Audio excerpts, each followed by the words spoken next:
In the year 1833, a 58-year-old engineer named Sylvanus Thayer came home to Massachusetts and gave the rest of his working life to stone. He had spent the previous 16 years remaking the military academy at West Point into the first real college of engineering in the country, and the men who came after him would call him the father of West Point for it. But the work that filled his final decades was not a school. It was 3 fortresses of solid granite set out in the open water of Boston Harbor, each one cut and fitted by hand. The men who actually shaped that granite were thousands of immigrant stonecutters, many of them Irish, who came to the quarries of Quincy and Cape Ann and Rockport and split the hardest rock in New England with iron tools and black powder. For most of those men, the record keeps no name at all. The ledger gives no name, only a number. I went looking for the story of how a single American city, still frightened by a war it had barely survived, decided to answer that fear by carving 3 pentagonal forts out of the earth and sinking them into the sea. Fort Independence on Castle Island, Fort Warren on George's Island, Fort Winthrop on Governor's Island. 3 granite walls in the water, raised by hand, and most people who ride the ferry past them today have no idea what it took to put them there. So let me show you what it actually took, and why a city that had already been burned once was willing to spend a fortune in stone to make sure it never happened again.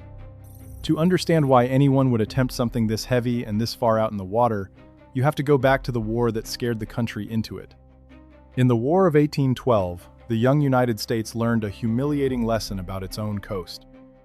The British Navy was the most powerful force on the ocean, and it could sail almost anywhere it pleased along the American shoreline. British ships blockaded the harbors, raided the rivers, and in the summer of 1814, a British force marched into the new capital at Washington and put the public buildings to the torch. The president's house and the Capitol burned. A nation that had just fought a revolution to govern itself discovered that it could not even keep an enemy fleet out of its own front door. For a port city like Boston, which had grown rich on the sea and lived entirely by it, the meaning was impossible to miss.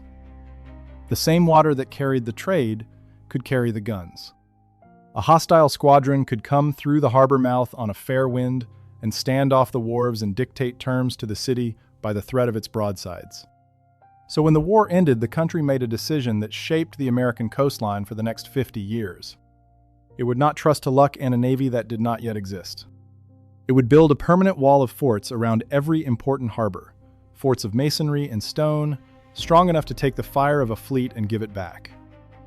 Engineers and historians later called this great building program the Third System, the third and most ambitious generation of American coastal defense, and it ran for roughly half a century, from about 1816 to about 1867. The first system and the second system, before it had thrown up smaller works, often earth and timber, that rotted and crumbled within a generation. The third system was meant to be different. It was meant to last. These were to be fortresses you could not burn, built of brick and cut granite, designed by trained engineers to a careful geometry, with tiers of cannon firing through arched stone chambers called casemates. And Boston, with its deep harbor full of islands, was one of the first and most important places that the new system came to. Boston Harbor is not a single open bay. It is a maze of islands and channels and shoals, and that is exactly what made it both defensible and hard to defend.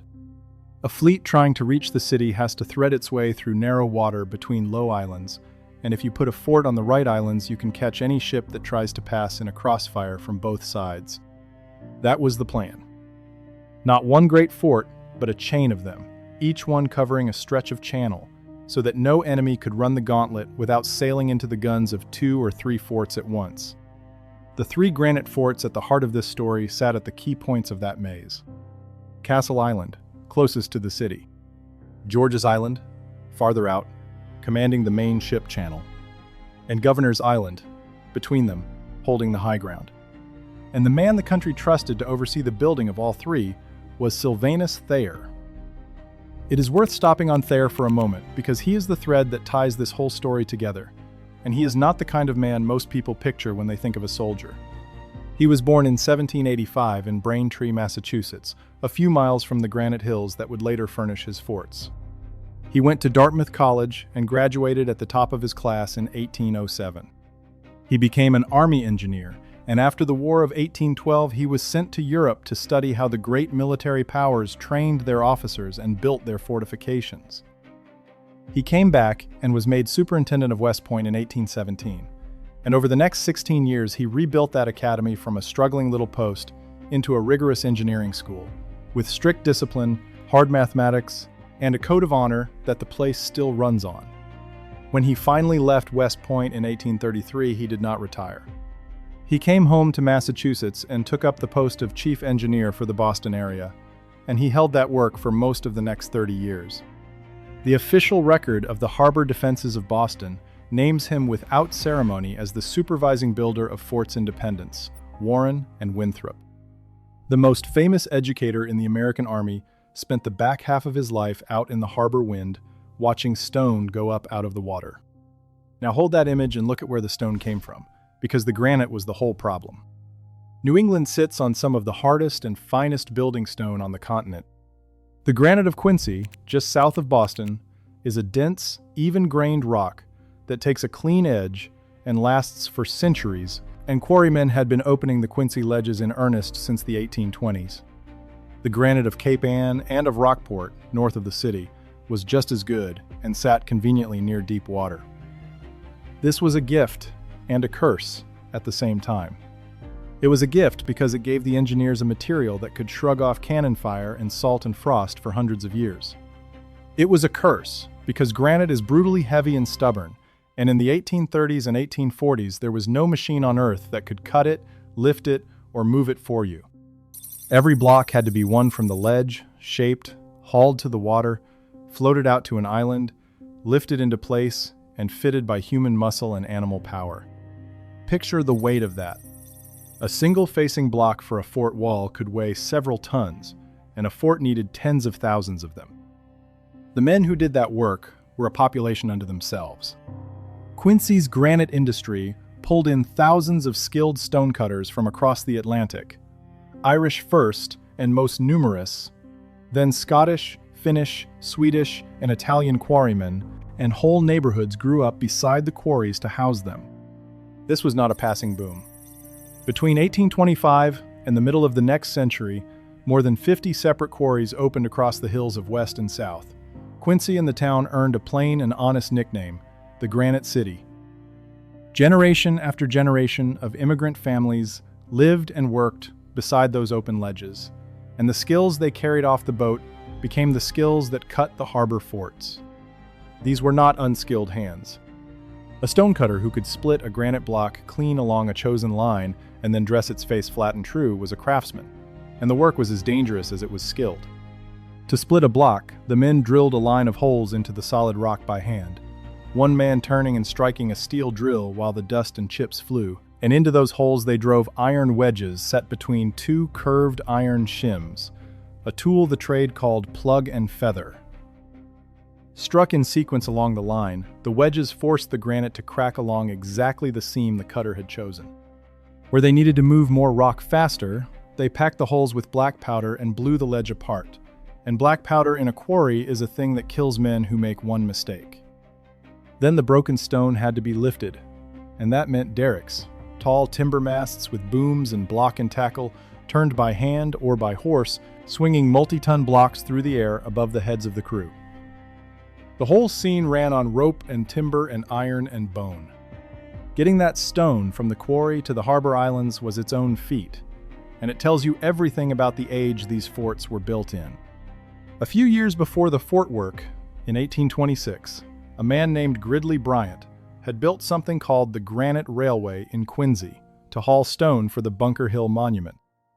It was a short line of horse-drawn cars running on rails, only about 3 miles long, and it is often called the first commercial railway in the United States. It existed for one reason: to move granite that was too heavy to move any other way. That is the world we are talking about. The cutting edge of heavy transport was a horse pulling a stone car along an iron rail, and from the railhead the blocks went onto boats and were floated out across the harbor to the islands, where the derricks waited to lift them onto the rising walls. There were no cranes with engines. There were no trucks. There was rock and rope and animals and a great many strong and skilled men, and the patience to do it 10,000 times over. If the idea of moving mountains of stone and earth by hand is the kind of history you came here for, I want to point you to the story that opened this whole American age of hand engineering. Long before these forts, a generation of laborers cut a waterway clear across the state of New York with shovels and wheelbarrows and black powder. And that project, the Erie Canal, is now a full illustrated book. You can scan the code on your screen and start reading it tonight. It is the origin of everything you are watching here. Let me take you out to the islands one at a time, because each of the three forts has its own character, and together they show you the whole sweep of what Thayer and the stonecutters built. Start with the closest one to the city, Castle Island, and the fort that stands there, Fort Independence. Castle Island is the oldest fortified military site of English origin in the entire United States. The first crude fort, a thing the colonists simply called the castle, was thrown up on that island in 1634, under the direction of Governor John Winthrop. For 200 years after that, fort after fort rose and fell and was rebuilt on the same spot, a mud and timber work giving way to a stronger one, that one burning or rotting and being replaced again. By the time the third system reached Castle Island, this was already hallowed defensive ground, fortified continuously for 2 centuries. And on that ancient site, the engineers built the granite fort that still stands today. The present Fort Independence is a pentagonal, 5-bastioned granite fort, the classic shape of the third system, a 5-pointed star in plan, so that its guns can sweep every approach with no blind angle. That star shape was not for show. A bastion is a projecting point that sticks out from the main wall, and from it, defenders could fire along the face of the wall on either side, so that any attacker who reached the foot of one wall would be caught in fire from the bastions to his left and his right. 5 bastions meant 5 of those firing points, arranged so that every yard of stone was covered by another part of the fort.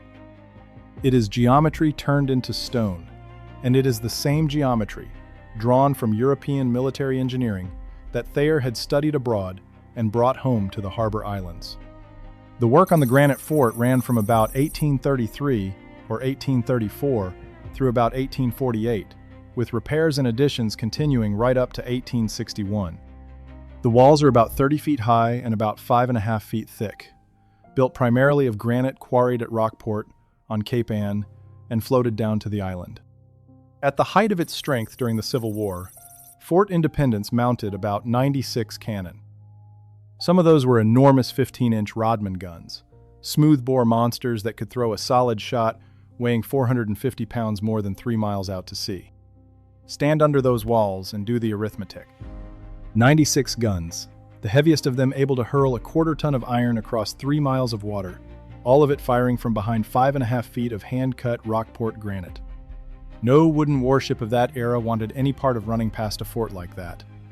Castle Island has one more story attached to it that I want to give you honestly, because it is famous and it is the kind of thing the internet loves to overstate. In the year 1827, a young soldier was stationed at Fort Independence, an artilleryman who had enlisted under a false name. That soldier was Edgar Allan Poe before he was famous, serving his time on the island. The story that gets told is that Poe heard a grim local tale on the island, a tale of an officer who was sealed up alive behind a wall after a duel, and that years later he turned it into one of his most chilling stories, The Cask of Amontillado, in which a man is bricked up alive in a cellar. I want to be careful and tell you that this is a told story, a piece of local tradition, not a proven fact. But it is true that Poe really did serve at Fort Independence in 1827, and standing inside those granite chambers, it is not hard to see how a place like that could feed a mind like his. Now go farther out into the harbor, out past the inner channel, to George's Island, and to the largest and most storied of the 3 forts, Fort Warren. This is the one most people mean when they talk about the granite forts of Boston Harbor. The Army broke ground on Fort Warren in 1833, the same year Thayer came home from West Point and named it for Dr. Joseph Warren, the physician and patriot who sent Paul Revere out on his midnight ride and who was killed standing his ground at the Battle of Bunker Hill. There is a small tangle of dates worth being honest about here. One account from the National Park Service traces the planning of a fort on this site back to about 1820 and dates the heavy construction to the 1840s.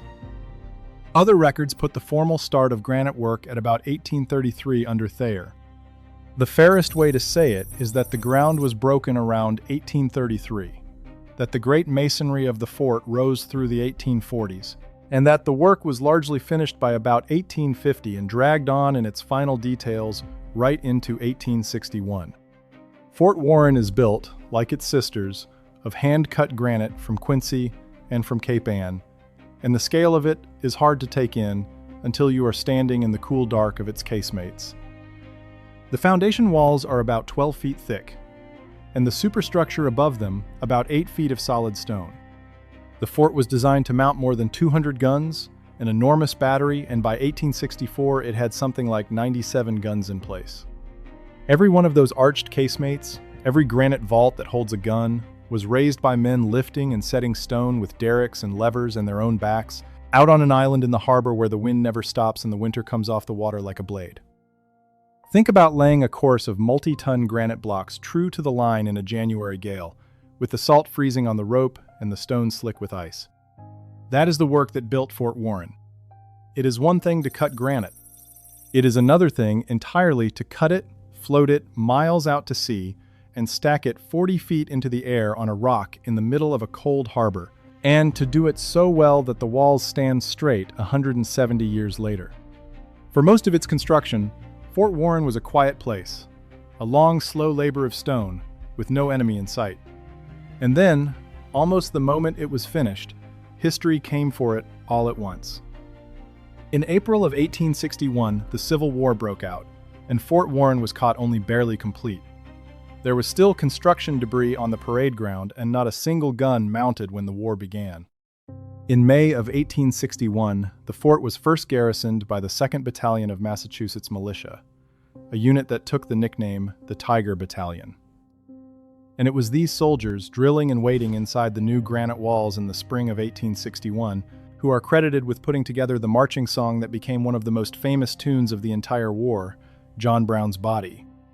The melody and the marching words took shape inside Fort Warren, in the echo of those stone casemates, before they spread out to the whole Union Army.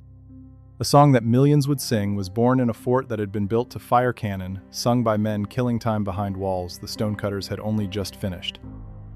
If you are new here, and this is the kind of history you have been hoping to find, the quiet engineering and the named men and the unnamed laborers behind the things we walk past every day, take 1 second to subscribe or to join the channel as a member for early access to every new film.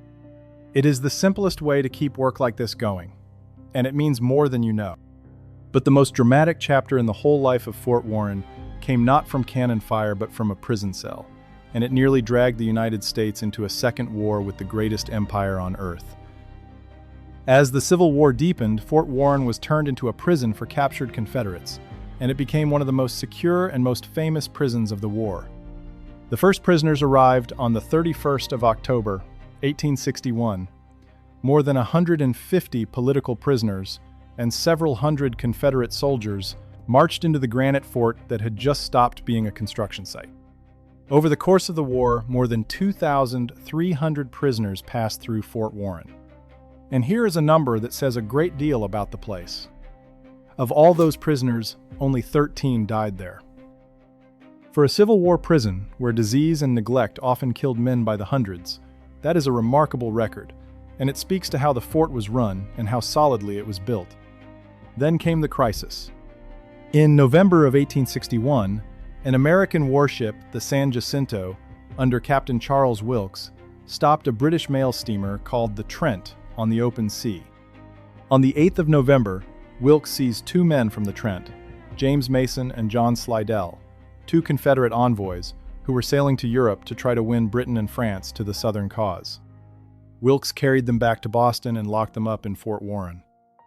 In the North, Wilkes was a hero, but Britain was outraged. To the British, an American captain had stopped a British ship on the high seas and dragged men off it by force, and that was an insult that demanded an answer. Britain banned the export of war materials to the United States, began shipping troops toward Canada, and prepared for war. For a few tense weeks at the end of 1861, the Granite cell at Fort Warren held two men whose imprisonment might have brought the British Navy down on the Union at the worst possible moment, with the country already torn in half. The Lincoln government, facing the prospect of fighting the Confederacy and the British Empire at the same time, made the hard and sensible choice. On the 1st of January, 1862, Mason and Slidell were released from Fort Warren and allowed to continue to Britain. The crisis passed.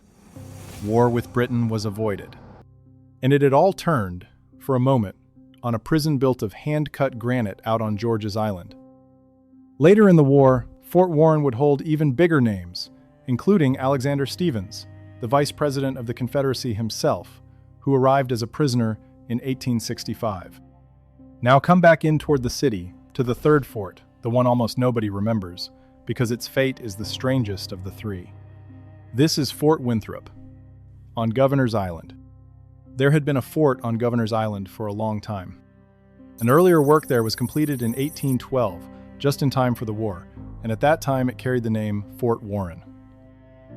But in 1833, when the Army broke ground on the grand new fort out on George's Island and decided to give the name Fort Warren to that one, the older fort on Governor's Island had to be renamed.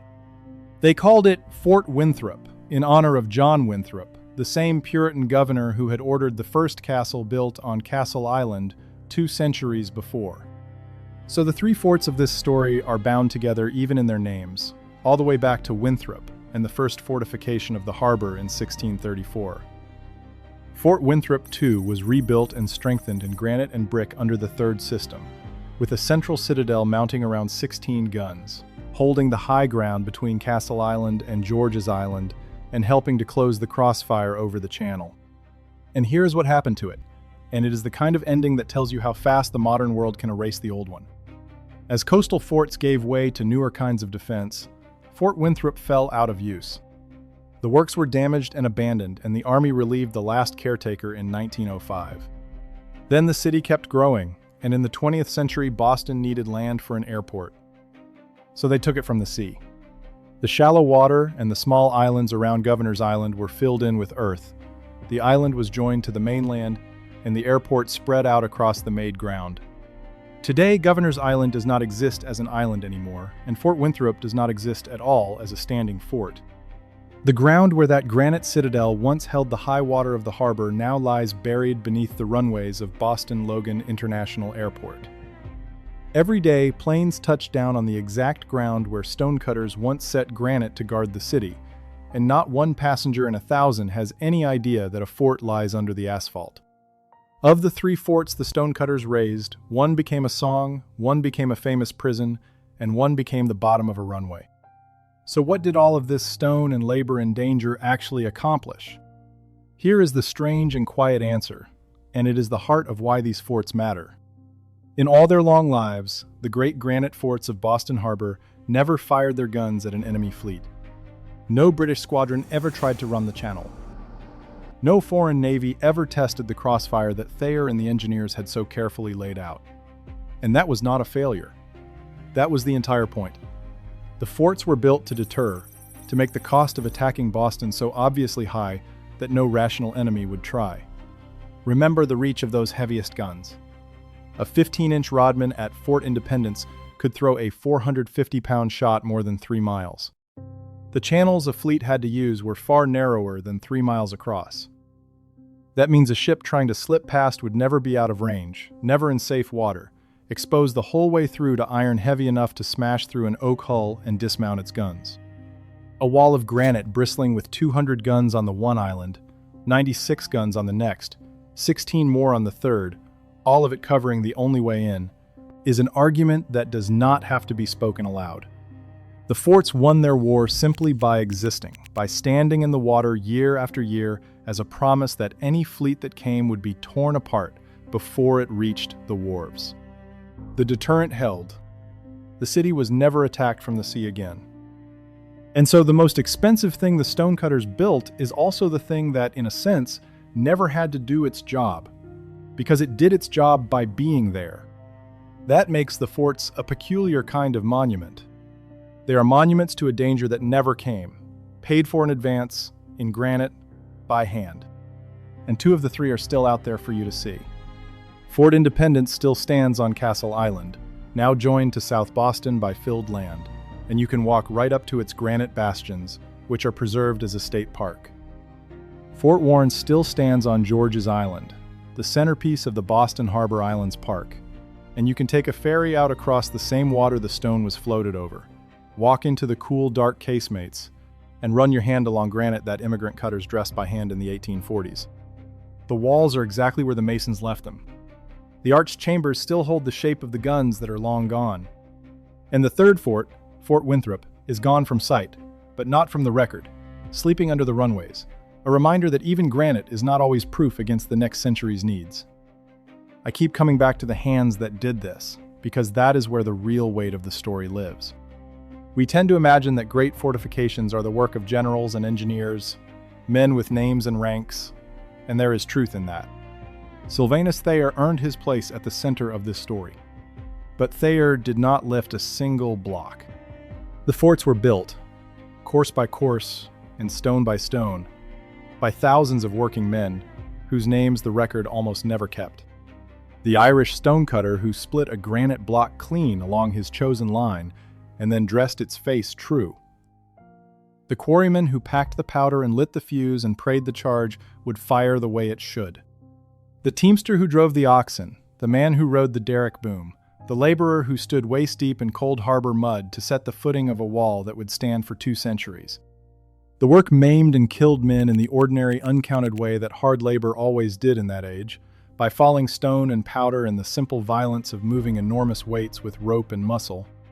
For most of them, the ledger gives no name, only a number. They were hired, counted, and replaced. And the thing they built did not fail. There is something I want to leave you with, and it is the question I cannot stop turning over. We live in an age of machines that can do almost anything. We have cranes that lift hundreds of tons, drills that chew through bedrock, ships and trucks and engines for every kind of weight. And yet, when you stand under the granite walls of Fort Warren, walls that have held straight and true through 170 New England winters, you have to wonder whether all our machinery has actually made us better builders or only faster ones. Those forts were cut and floated and stacked by men with hand drills and black powder and oxen and rope, working out in the harbor where the sea fights you for every hour of daylight, and they built something so solid that 2 of the 3 are still standing while whole modern neighborhoods around them have been torn down and replaced twice over. The men who built the Boston Harbor forts were not trying to make something beautiful. They were trying to make something that would not fall. And it has not fallen. So here's the question I'm going to hand to you, because I genuinely do not think the answer is as simple as we would like to pretend. If you took a crew today, with every machine and every advantage we have, and you gave them the same task, 3 forts of solid stone set in the open sea, built to stand for centuries, do you honestly believe that what we would build would still be standing 170 years from now, the way Fort Warren and Fort Independence are standing today? I have my own suspicion about that. But I would much rather hear yours down in the comments. Because the more I look at what those hands managed out in that cold harbor, with so little, the less sure I am that we have actually surpassed them. We have surpassed them in speed. I am no longer certain we have surpassed them in stone. If you want the deeper origin of all of this, the first great American project that proved a generation of laborers could move earth and stone and water by hand and change a nation, the full illustrated story of the Erie Canal is waiting behind the code on your screen. Scan it, pick it up, and thank you for staying with me all the way out to the forts and all the way back. I will see you at the next one.